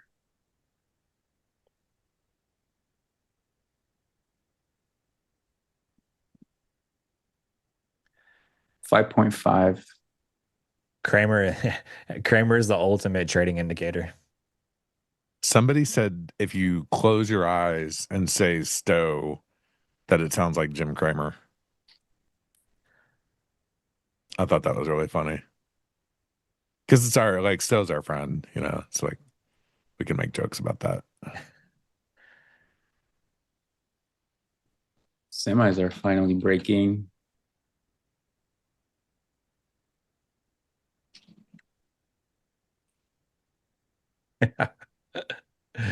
Mr. Market, I literally heard the button being pressed when you said that.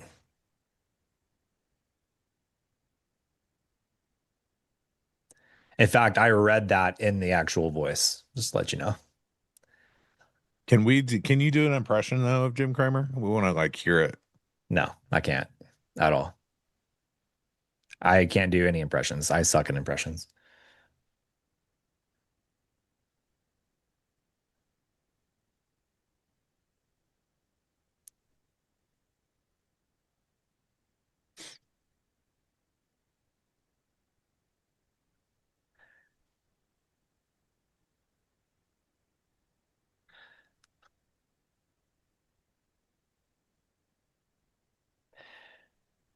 Well, we got 25 minutes till the market closes. Nas hanging down at the lows. What's gold doing? We haven't talked much about gold today. Is gold doing anything?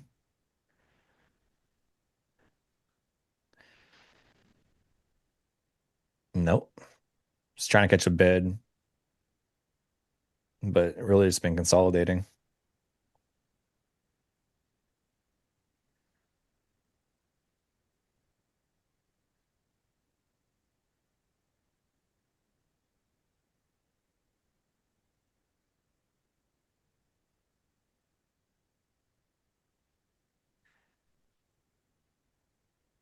See if this bid sustains on the Nasdaq ever making new lows.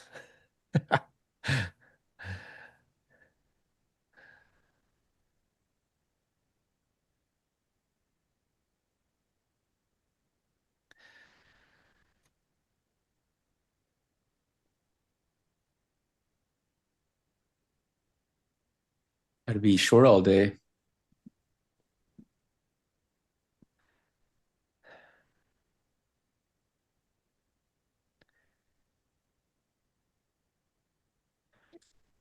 I'm gonna plan out.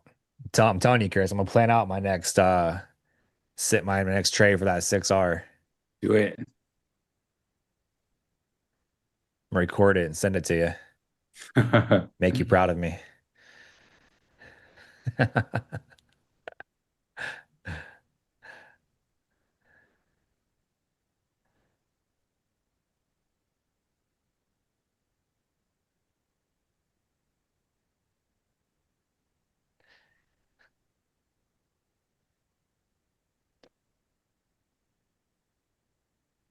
It'll be interesting to see what happens tomorrow after getting this big move down.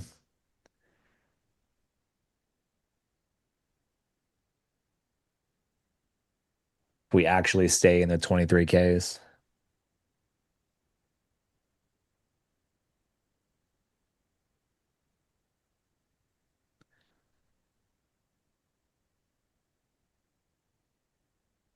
That's a good question, actually. Chris, do you ever short individual names? No.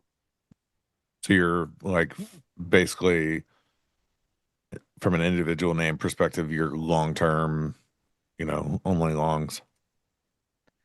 Yeah, so my long-term account is longs. I look to buy like quality names down 30, 40, 50%. And then the normal swing account, It's long only swing account, looking to swing trade in a bullish environment. It's mostly been in cash. I mean, a little bit of a drawdown right now, but it's been probably in cash for, I mean, at least 80% in cash, for like the last 2 months. Just nothing really is staking. So and only until recently, shorts weren't working either because we were just range bound.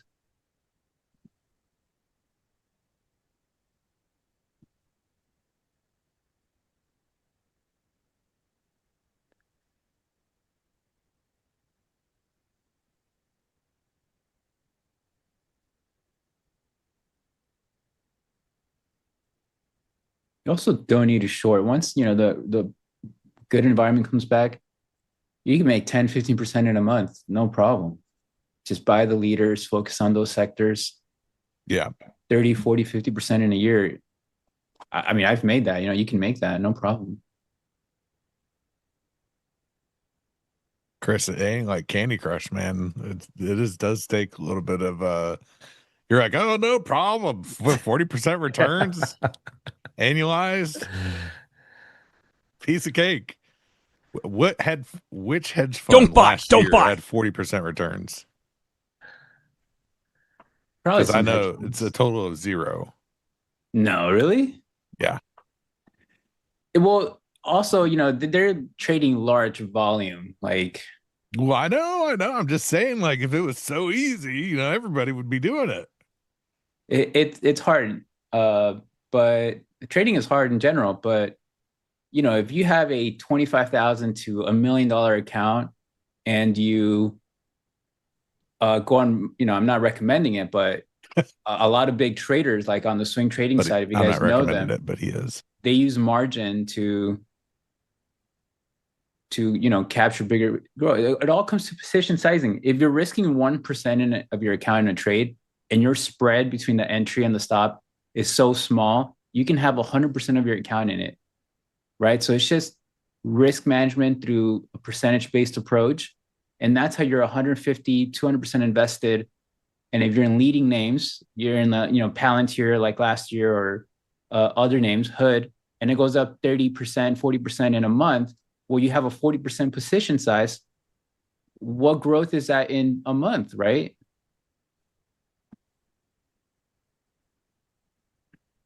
So it's about tailoring the strategy for that.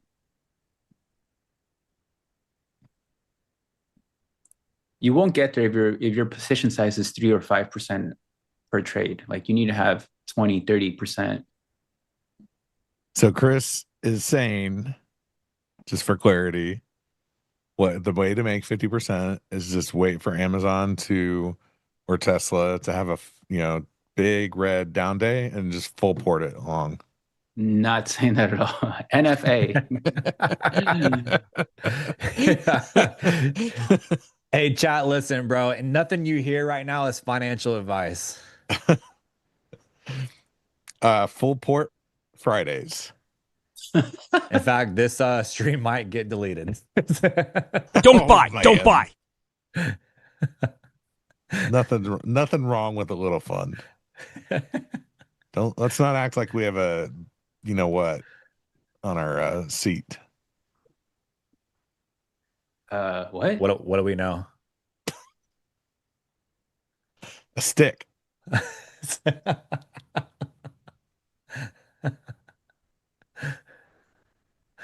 What are my top 3 stocks for the next few years? I don't even know what my top 3 stocks for the next month are. What do you mean top 3 years? I can't, I don't look at the market like that. If the market's trending higher and it's healthy, what is the leading sector? What has it been for the last few years? AI. Okay, what within that industry, what are the leading sectors? You have semiconductors, manufacturing, you have power, you have utilities, right? It's a top-down process.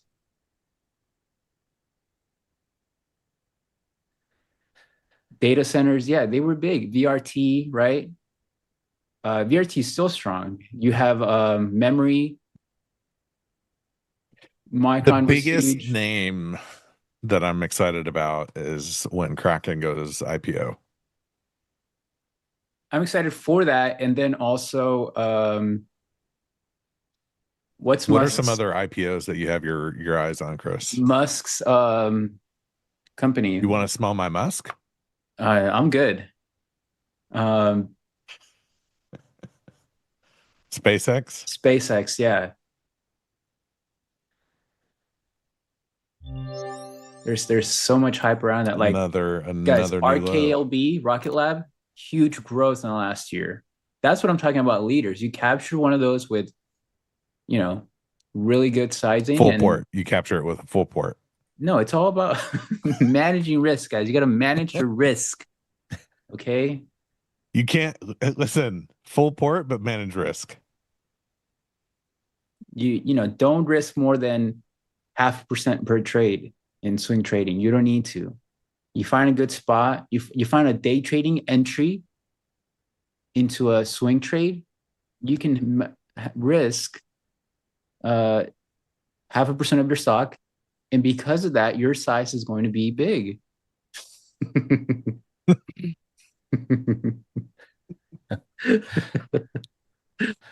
Anyways, remember our comments on you were asking me, like, one of our original videos, you were asking me, you know, how do you get longer or something like that? I forget it. It was like on last year's Ninja's end of year video. How do you get longer? Something like that. How do you hold longer? I mean, you guys saw me. I held pretty long until 6R.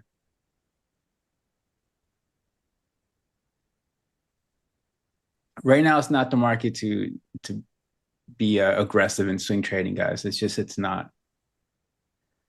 NASDAQ just melting into the close. Love to see it.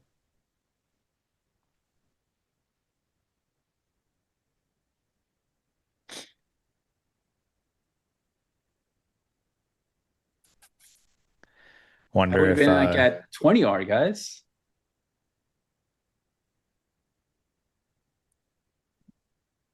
I mean, you should have gone for, 15R at this point. the rules don't. The rules don't allow that. What type of environment is good for swing trading? When the indices are above the 50 EMA, 50 SMA, whatever you look at. We're below the 200 MA. That should tell you right there we're not in a healthy environment.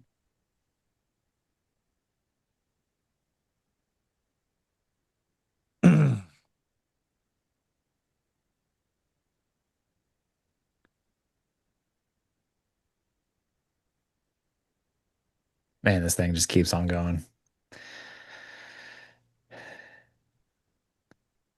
Wonder if algo time is going to accelerate us. Yeah. Nobody wants to hold into the weekend. It's Thursday, Chris. Yeah, but you can already feel it in the air. That's what I'm trying to. You can feel it in the air. Yeah, nobody wants to hold. Is the EMA or MA? I wonder if Jim's level is going to come. What was his level again for the low? 65.05. Another 20 points. He said, Leo, this is going to be the low of day. 65.05. Hey, that's so loud down there.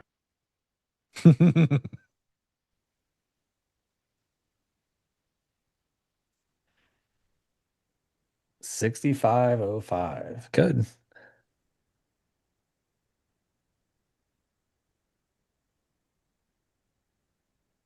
Would be at 7R right now, guys.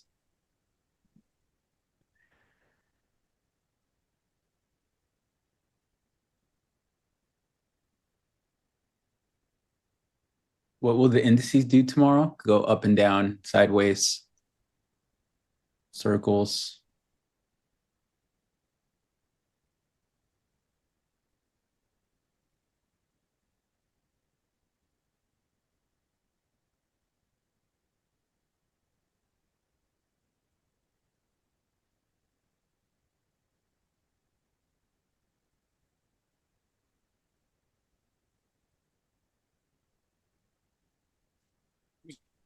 Dow is no longer at 50,000. Attention traders. It's algo time. Now here comes Kane.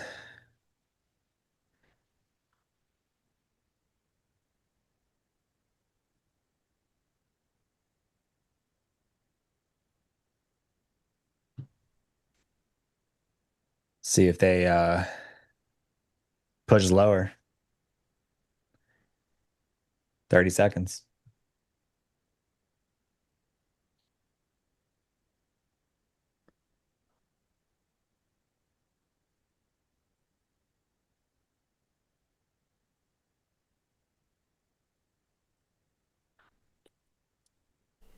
Attention traders, it's algo time. It's algo time. Algo time. Oh, what's going to happen? Here are the algos. I'm trying to snipe out the long, I think. Yeah. Let's see if this can run. End of For day. longs? Yep.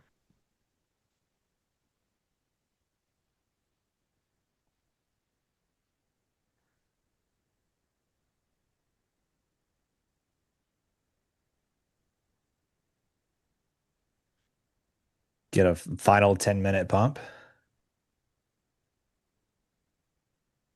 Or we go make new lows. Yeah, it's small size. I mean, I'm not trying to get crazy here, but going for a late day pump idea.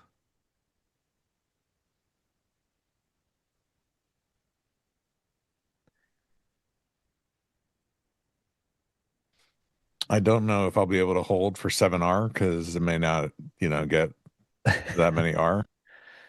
I may That not would have be enough like a time. 120-point rally from the low.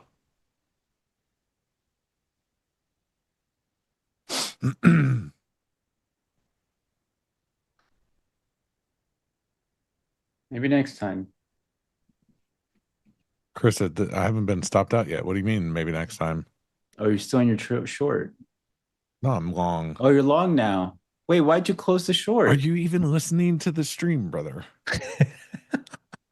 Why did you even close your short? I closed it out like forever ago. Yeah, but what are you talking you didn't about? the rules. The rules make it. You didn't respect your stop. What? What was your original stop? I took myself out of the trade and profit, like out of the last two pieces. See, that's why you gotta follow the rules. It wouldn't have. That not was the happened. rule. I have to follow what I'm seeing in the order flow. That's the rule. I think they may actually take out this low. The order flow lied. Because if you kept the stop, Holy hindsight! Wow, that is incredible. If you kept your stop at that area, you would have been good. I'm just saying. Yeah, I mean, obviously, we all know that now. Listen, you should have asked me for help on the order flow. I can look at the ones and twos for you. Okay, I'll request your help next time. All right, I think I'm. What did we learn today, Leo? Nothing. We learned that Chris doesn't even know what the hell is happening on the stream.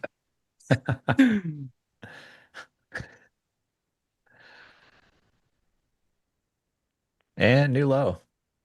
1-2s, 1-2s.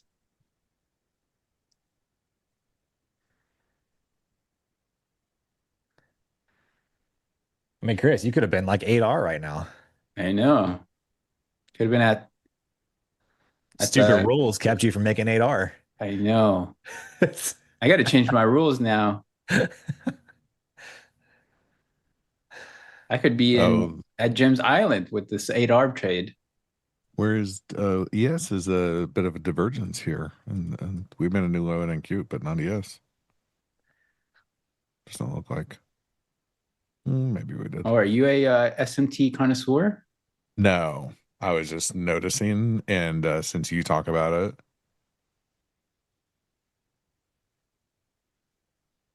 I wanted to call your attention. Oh, thank you. I could have bought an Audi R with that 8R for sure. I think I'm putting my license plate as that 6R. I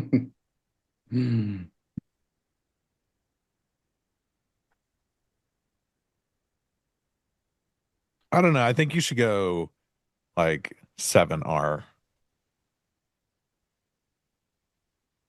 Yeah, look at this move here. Yeah, it's we're just going for Jim's level here. dumping. I love this. This means we're going to get some good action. This means we're Friday gonna get will what? be a great day to trade. Because of like you're thinking bounce attempt or No, I just think that, you know, we're starting to get a kind of a directional move here on the higher time frame. So, you know, more people are going to start piling in, and I think more people coming to the market is good for, you know, just overall market activity.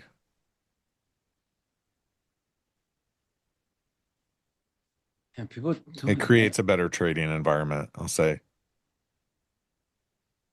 You're not a range connoisseur? I love ranges, but, you know, after a while, it just gets old. Yeah, just making money repeatedly gets old. You hear that, guys? You hear that from Leo? I want to do it in a Tired harder, of more making challenging money. way. It gets so boring for him to just show up and sell that same level every day. I love the way you troll me, Chris. I am so sorry for trying to capture trends, and you're over here. Do you don't like ranges, I assume? I love ranges.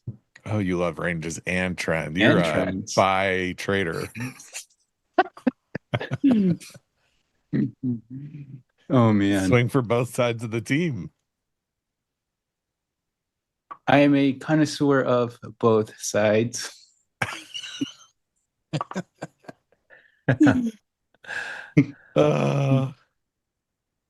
See, aren't Thursdays better now? I can't. I can never be this funny in the mornings. Like, who am I? Well, It's I not mean, the you same have to vibe. stream with merit, so like, it's a challenge. I'm just kidding, merit. Oof. But yeah, I mean, you said to yourself, you don't even want to be in the same room with him. Shab texted us, "You guys want to stream on Friday in Miami?" And there's like, "Only if I'm in a bathrobe next to Chris." I was like, "Whoa, I'm in." I just have to have the keys so I can get out. I need a in real life stream though. I can't, you know, not a 2-hour session. It needs to be the whole day if it's going to be with him. Hey, Come talk on, dirty Leo, to me. what? What am I coming on to, Jeff? What now? I don't know. He said, "Come on, Leo." What am I? I don't.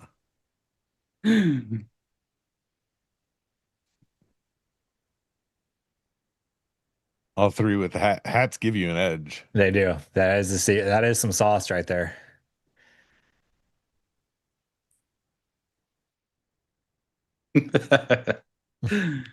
We need it. Put it on. Jim is here. Jim, get the hat. Hello, Jim. I'm not wearing it till we get the 05s. Jeff, listen, it's a joke. I'll text Merritt and say I made a joke about you so that he knows that he was joked about. Is that okay? I'm not talking trash about Merritt. I'm gonna text him right now. It's didn't called laugh. banter. Hey Merritt, I made a funny joke about you today on stream, and we had a laugh about it. You can return the favor to me next time you're on, and I'll watch. Good try, Leo. Good try. Yeah. Covering up. What? It's a cover Jim, up. we're going for your level, huh? I don't know. We're running out of time, man. Wait, what was the NQ level that you were looking for? No, I was doing S&P. I was trying to get to that blind spot one. So 65.05 and a half. I mean, I don't you know, Still Jim, early. you said you were that was gonna be the low of the day. That's his And 6R, Leo. Okay, we so are. Jim doesn't take anything under 8R. Yeah, I well, I have a got to feeling 20. that. I feel like 15 handles is close. Is pretty close.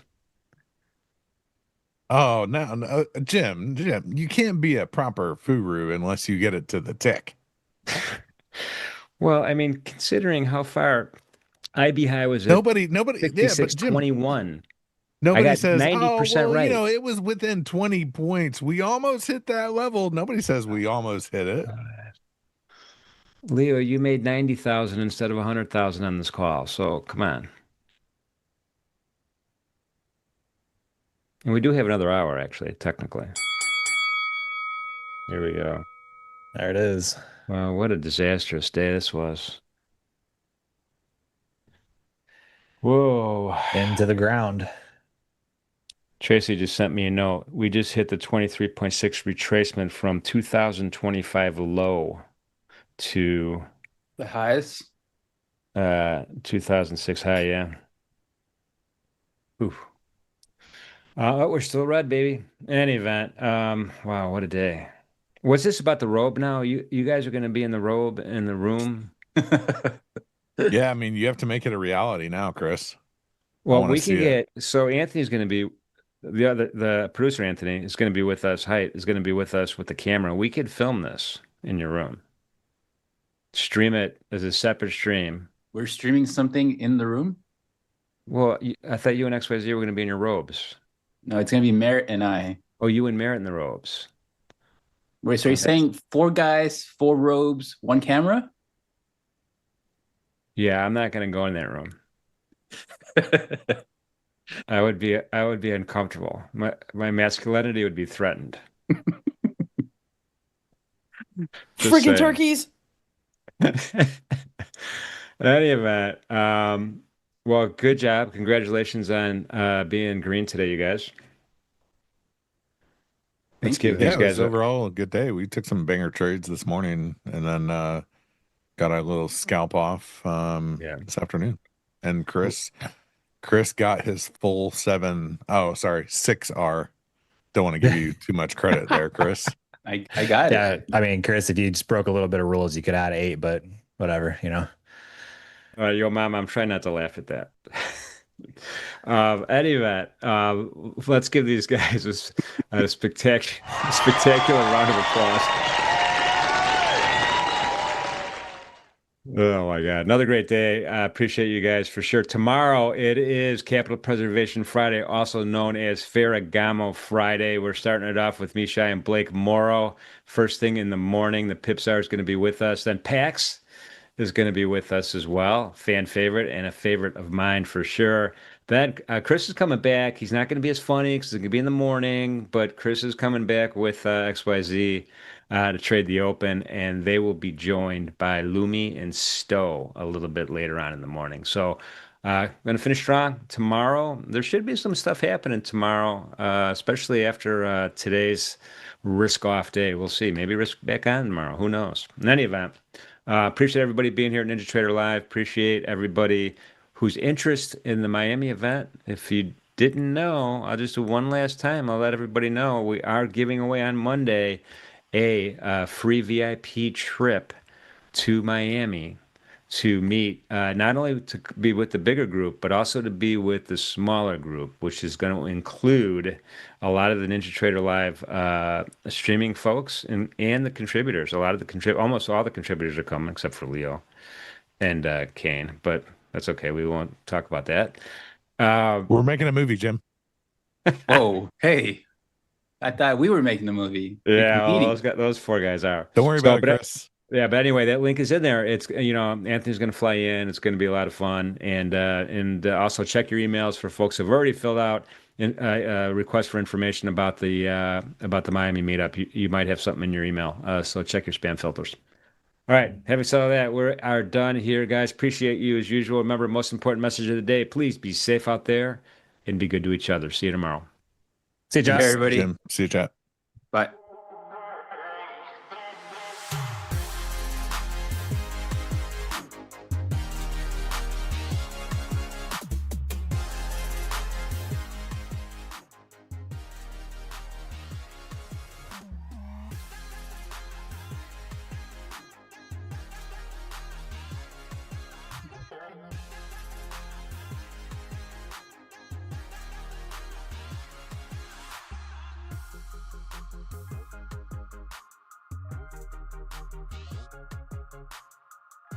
money.